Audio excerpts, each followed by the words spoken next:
Good morning, friends. This early morning session is dedicated to class 11, and we are doing the first lesson, The Portrait of a Lady by Khushwant Singh. The story has been a very interesting one, and it talks about a very strong character, the grandmother. The grandmother was a deeply religious lady. She was a strong personality. She was a highly religious lady. She was a conservative lady who hated modern views and ways of life. She had a very strong personal likings and dislikings. Being a religious lady and a widow, she could be seen hobbling about in the house in her spotless white sari. The grandmother was a affectionate lady. She had been old for several years. She looked old and wrinkled for several years. The grandmother loved her grandchild, Khushwant Singh. When Khushwant Singh's parents went to live in the city, they left him to live with her.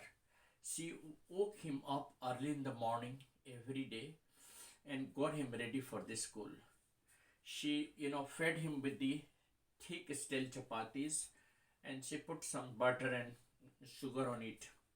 She even carried some stale chapatis with her to feed the village dogs. As the school was attached to the temple, she sat in the temple and read scriptures while the narrator studied in the school. She every day accompanied him to school. On the way back from school, she fed the village dogs with stale chapatis. Now, a turning point came in the relationship when the parents of Kushwant Singh, the narrator, sent them in the city. They went to the city. The narrator could no more get the company of his grandmother to school. Now the narrator was put in an English school. So he went to school in a motor bus. Now the grandmother didn't accompany him to the school. The grandmother disliked teaching of music and modern science. She hated, that new English school because there was no teaching of God and scriptures, and she believed that there could be no education without teaching of God and scriptures. So now she could no more help him in his studies and in his homework. She often spent time sitting and with spinning and praying for God. She always kept her one hand, counting the bits of rosary, and the other hand on her waist to balance this too. She was a little bent in her physique. The circumstances really had a bearing on their relationship. The relationship between the grandmother and the grandchild Kushwant Singh, changed due to the circumstances. They had they had a most intimate relationship when they were in the village, but as soon as they went to the city, a turning point came in their friendship. uh, you know the narrator's parents sent them in the city, and now she couldn't go to school with him as he went to the school in a motor bus. English school she didn't like because there was no teaching of God and scriptures. She disliked the teaching of music and science. When the narrator went up to the university, he was given a separate room, and this was the time when their intimate, the relationship of the grandmother with the narrator was broken completely. The years rolled by; they saw less of each other. When when he went abroad, actually, he had to go abroad for higher study. She went to the station to see him off. She kissed his forehead silently. After 5 years, when the narrator came back from abroad, his coming was celebrated by the grandmother. It was a celebration for the grandmother. The grandmother took an old drum and beat the whole night. She collected the women from the neighborhood and she sang the whole night.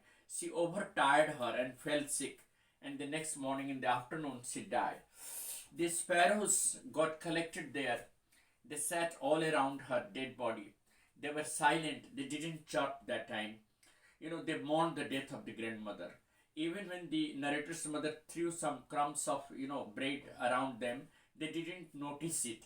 And they just, sat quietly. When the grandmother's dead body was taken, they all flew away silently. That is how they mourned the death of the grandmother. The grandmother has been portrayed as a very strong character in this story. The grandmother was a very, religious, and she was deeply excited when the narrator returned from abroad. And that is the reason why she celebrated his homecoming. The grandmother has been shown having the personality of a rigid views. She hardly believed in modern science and modern views.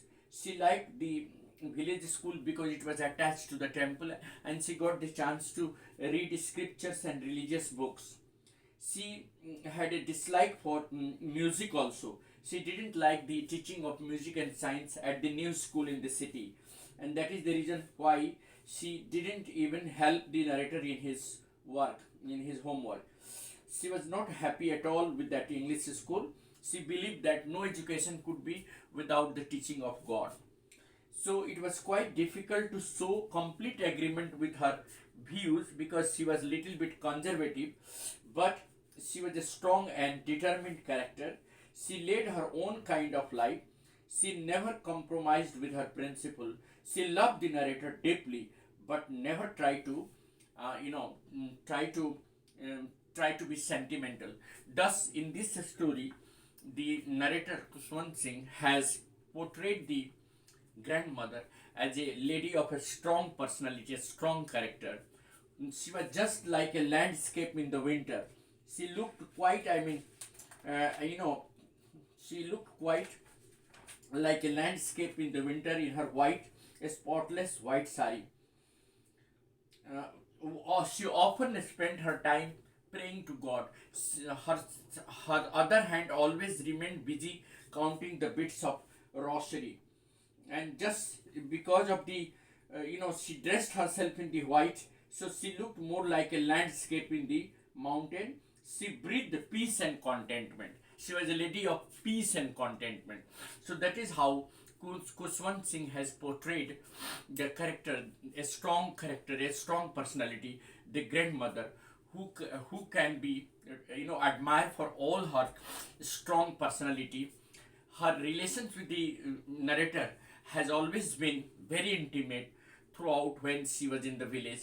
But a turning point came in the relationship when they were asked to go to the city, when the parents sent them to the city and they started living there. The narrator no more went to, such a school. He went to a city school in a motor bus. So now she didn't accompany him to school. And as there was a teaching of modern science and music, which she didn't like, so there was no question of helping him in his homework. So that is how they saw less of each other now as the years rolled by, and a turning point came in their relationship as soon as they went to live in the city. And when he went abroad, or when he went to the university, there was also a change. He was given a separate room, and so the relationship of the grandmother and the narrator was completely snapped when the narrator went to study in the university. And after that, when he went abroad, she, went to the station to see him off. She kissed his forehead silently, showed her love and affection, but she didn't, show her sentiments. And after 5 years, when he came back, his homecoming was celebrated by the grandmother. She collected the women in the neighborhood and beat an old drum the whole night. She sang the whole night and overtired herself. That was the time when she didn't pray, and she fell sick, and in the next afternoon she died. So that is how this story comes to an end. Thank you. Have a nice day ahead.